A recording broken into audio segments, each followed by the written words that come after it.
This is update for August 23, 2023, day 546 of the war, end of the date update. Also catch up for August 22. We're also getting almost at the year and a half of the war. So tomorrow is going to be a year and a half of the war. Just as a reminder, it's been quite a while. So as you can see, I'm going to quickly walk through what's going on economy-wise in the West.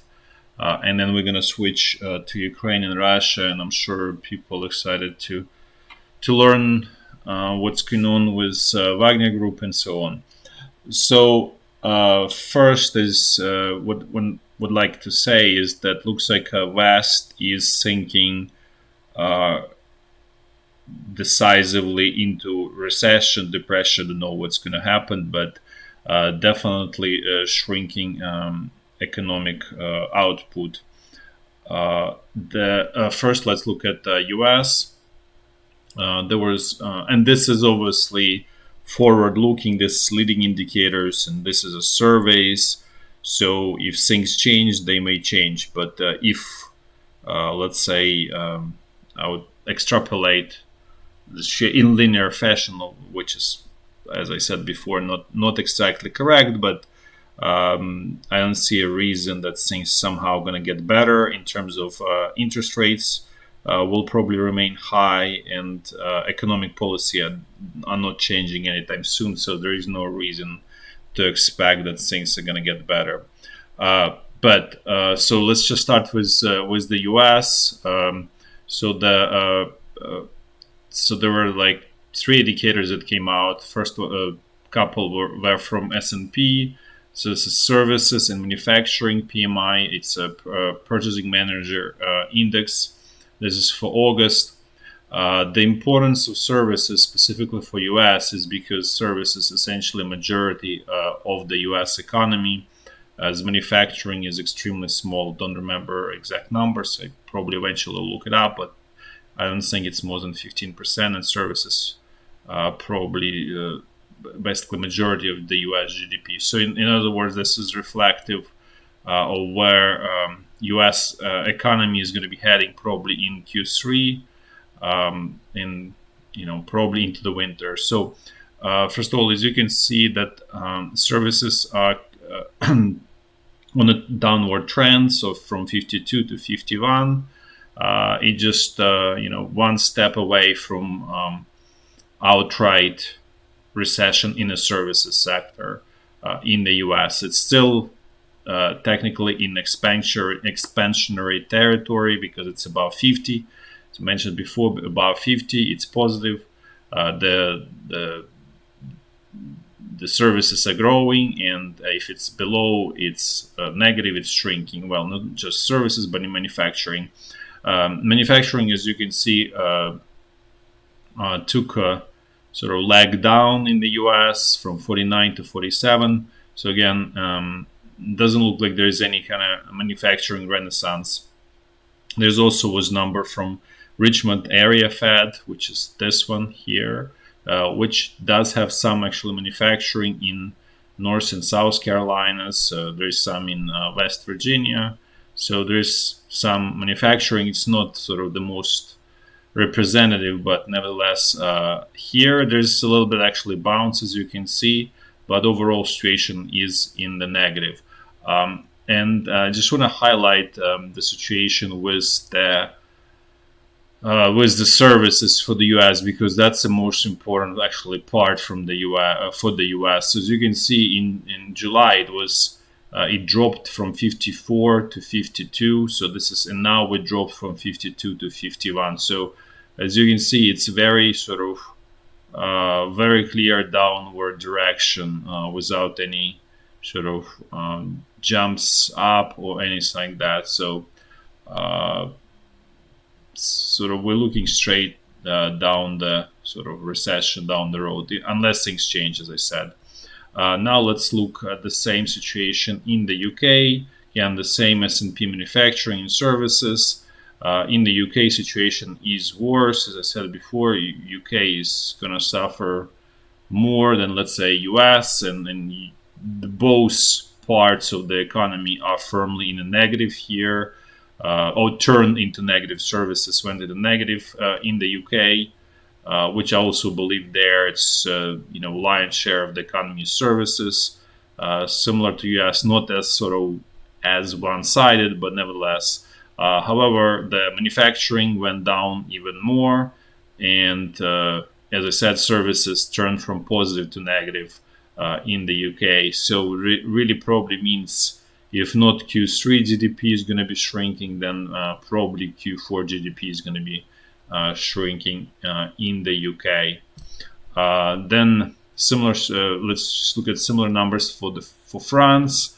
Here, everything is in recessionary territory, and services took another leg down, is from 47 to 46, but and a little bit bounce in manufacturing. But overall, everything is firmly negative.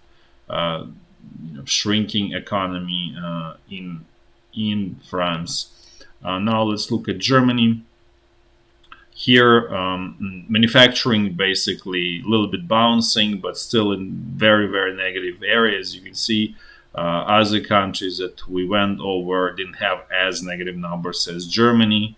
So it's, I wouldn't maybe call it little manufacturing depression in Germany. And then also services in Germany tipped from positive to negative, which is really going to make things much worse in Germany. And we'll see. I think the number for Q3 GDP-wise probably will not be pretty unless the export is going to save the situation for Germany, which is export is a huge part of the economy there. That's all for in terms of general economic overview. The takeaway is that West is decisively sinking into the economic recession. If not Q3, then Q4 of this year. Now let's switch a little bit to, I would say I'll start with Russia, and then I'll switch to Ukraine. So Russia is actually, I mentioned before, it looks like the front line is kind of like becoming more and more frozen. At the same time, Russia is actually expanding its military forces. So I don't show this Army Corps and armies here in general because they're not very, let's say, reliable, let's say, source or reflection of the forces on the ground, because it's kind of like a box or wrapper. You can put, non-technically in general, you can put like, 2-3 divisions, or you can put 6, 7, 8, 9 in army or in a corps, Army Corps. So nevertheless, Russia is expanding its 22nd Army Corps to the 18th Army, which is operating here in this Zaporizhya and basically around the top. It's called Tavria area. So it's being expanded to the army. Then Russia is forming a new reserve army in the Urals. It's called 25th Army, and there is new motorized or mechanized division there being formed, 67. So then the 14th Army Corps, which is operates against Finland, is being turned into army. Then the 11th Army Corps, which is in Kaliningrad, so that's obviously Poland, Lithuania, it's turned into army. Then here this 155th Naval Infantry Brigade is being expanded into the Naval Infantry Division, 55th. And then the 31st Airborne Brigade is going to be expanded into 104th Airborne Division. So this whole, pretty significant expansion, first of all, means that doesn't look like there is a sort of any kind of peace negotiation anytime soon. And then, as I said before, there will be some mobilization in Russia. Just the question of timing. Might be September, might be October, November, but mobilization is coming there for sure. In Ukraine, situation is sort of mirror. There's more sort of another round of mobilization, more sort of like a closer to total mobilization is coming. Ukraine president already sort of announced that there's another wave is coming, and this is being requested by the army commanders, which is very interesting because it actually contradicts to what about 6 months ago, around like sometime in the winter, what the Ukrainian chief commander of armed forces was saying. He was at that time he was saying, "Oh, I don't need more people. They use us. I need more equipment." So this is actually goes against that sort of logic or thinking that he was saying before, because Ukraine didn't get much, more equipment. If you look at the situation on the front line, the amount of equipment Ukraine has on the front line remains more or less stable. There's no significant increase in the number of equipment on the front line. The sort of composition might be slightly changing because Ukraine is getting those Leopard 2 tanks and so on, and there are fewer Soviet tanks, T-64s, T-72s, and T-80s, and so on. But the total number on the front line more or less stable. So basically, Ukraine loses. What Ukraine gets is essentially is plus minus being lost. So there's no increase in hardware for the number of the people. So it's kind of I don't see the logic there, but nevertheless, that's what's being announced, and I don't understand how these people are going to be armed simply. Which is, to be fair, the same situation in Russia. It's very unclear, how Russian military is going to arm those. Because Russian industry, even they increased the production, but still it's totally not sufficient, especially relative to the losses. So there is no kind of like a buffer from the production. Basically, whatever is being produced is being sent to the front line, because the losses on the front line are probably, I would say, higher than what's being produced at this point in Russia. So what Russia is doing, they pulling from huge inventory they have, but that inventory is significantly exhausted. I would say at least 50% of that inventory has been used up so far, could be up to 60%. So technically maybe, and whatever is remain. So just to understand how that inventory works, the equipment that's least sort of damaged during the storage, or basically the most in the best condition, is being pulled first, right? So whatever this 40 or 50% left, that's sort of the worst type of equipment that's left, and that will take more time to actually, where you need to send to the repair factories for repair and so on. So you cannot turn that into as quickly into the to hand it over to the military units. So it will take some time. So again, the situation is sort of looks like there is another spiral of this conflict, of this war, and even though there are sort of calls from everywhere to sort of stop or freeze the war, based on the actions, it doesn't look so, and it actually looks that there will be the conflict will intensify, at least sort of based on this what I just said. Also, Ukrainian parliament passed a decree that's obligatory for Ukrainian president, which says that there is no peace on a basis of territorial concessions. So he's not allowed to sign any peace agreement if there is a territorial concession. So that's also, politically, and this, to be fair, that parliament is essentially a puppet of Ukrainian president. So that's probably, a circular situation where Ukrainian president sort of wants the parliament to endorse his position. I would say that's just general population position. that there's no territorial concession. And there was actually a poll where 90% of population right now is against any territorial concessions to Russia. And the reason for that is that Ukraine is not viable if in the future against continuing Russian aggression unless it keeps its territorial integrity. It's just becoming, as I said, not viable as a country, not able to oppose Russia at that point. And it's very clear to everyone in Ukraine that this is whatever this war will end. This is not the final war. The end goal for Russia is to capture entire of Ukraine. So again, everybody's thinking about the future and realizing that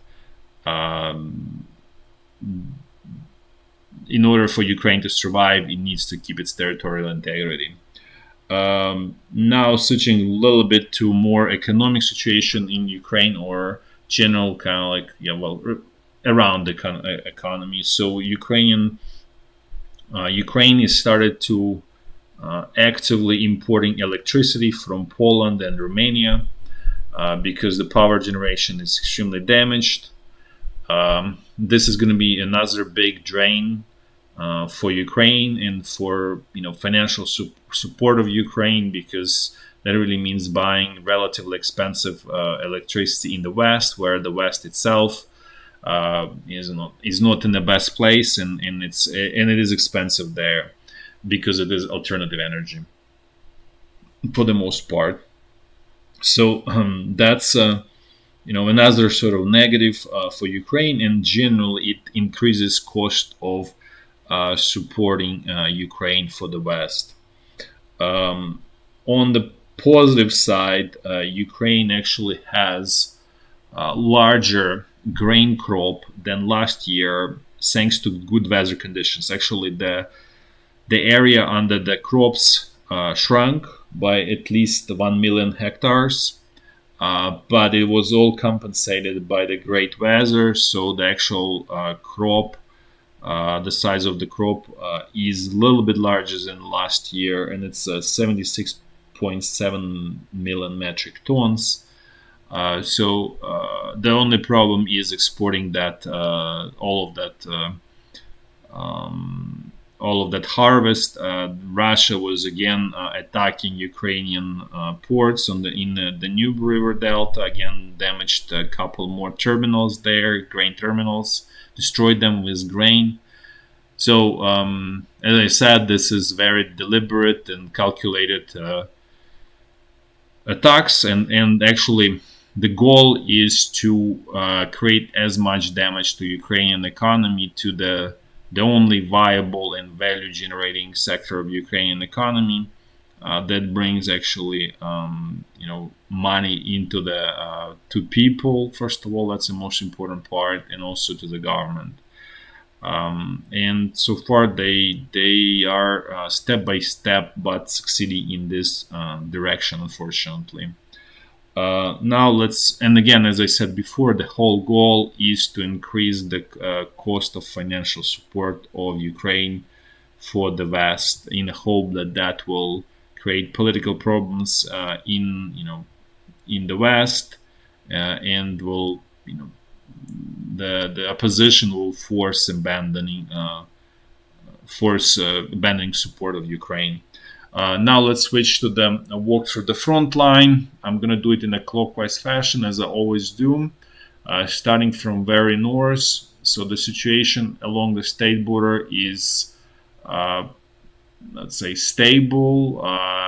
There are some exchange of fire, but intensity is definitely down. Now let's move to the north Lugansk front line. Things here are more or less the same. Some renewed tactical pressure here, and sort of this kind of like in the middle of this front line, but again, nothing serious, and no any kind of like large offensive breakthrough or Russian capture of Kupiansk, which is here. Nothing of that is happening. It's all just so far Russian propaganda. Now let's move to the North Donbass front line. Things here are quiet, not even any major, tactical fights, just extremely like local skirmishes. So that's pretty much it. Similar situation here in the southern sector as well. It got quieter. It's unclear if both sides sort of regrouping. I'm pretty sure that Ukrainian command did not give up idea of liberating Klishivka, which, as I said before, it will not lead to anything, but it's just more like, okay, we liberated something, more like for propaganda purposes, I would say. Now let's move to the central Donbass front line. Things here also quiet, just some, I would say, skirmishes around Marinka, which is this is never-ending situation. Again, with no success by Russian side. Let's move now to the Zaporizhya front line. Uh, Russian troops tried to counterattack, but unsuccessfully here, east of Robodine. Now Ukrainian forces are sort of regrouping, consolidating the gains, and I'm sure they will renew the pressure as soon as sort of they regroup. The whole the whole push will continue, especially giving this new announcement of essentially new round of mobilization. This really virtually guarantees that the pressure will remain in this area of this Velika Novosilka area, and also this Arikhiv or slash Takmak area. Basically, the squeeze will continue. World War One will continue, unfortunately. Now let's move to the last section of the front line along the Dnipro River. Things here are relatively quiet. Skirmishes. Ukrainian attempts to establish more bridgeheads, but don't have a clear confirmation whether they were established or not. But basically, at this point, Ukraine looks like Ukrainian command wants to create as many bridgeheads as possible to confuse Russian command, where from which one there will be sort of decisive move, which is very, I would say, logical strategy here. But it looks like it's going to take some more time before there will be attempt to exploit any of these bridgeheads. That's all for today. Thanks. Oh, sorry, I didn't even forgot to talk about the Wagner Group. So I would say this that there is a lot of I would say all media was saying like, okay, this is the death of the head Prigozhin and his actual military commander Utkin, and there was a third person who was really doing the sort of logistics works and so on. So basically, the the top of the Wagner Group. Um, I'm actually not sure that they died. This could be staged. I'm not saying it's for sure. One thing is for sure from all of this is that Prigozhin and Utkin, they are gone from public sort of eyes, and there'll be probably less attention to Wagner Group, and maybe we will see that this group somehow disappears from public eyes. But otherwise, it just everything looks strange. Let's put it this way. It's possible that they were killed. It's very clear. So there are two options. One, they were killed. The second one is they were. It's all staged. Which one is sort of correct and true? There is no way to know. With the passage of time, we will find out. It will become very clear eventually. The only one saying clear right now is this top of the Wagner Group is disappearing from public eyes, and potentially Wagner Group is disappearing from public eyes. It's sort of like could be like like submarine going under the water, so it's not visible, but it's still there.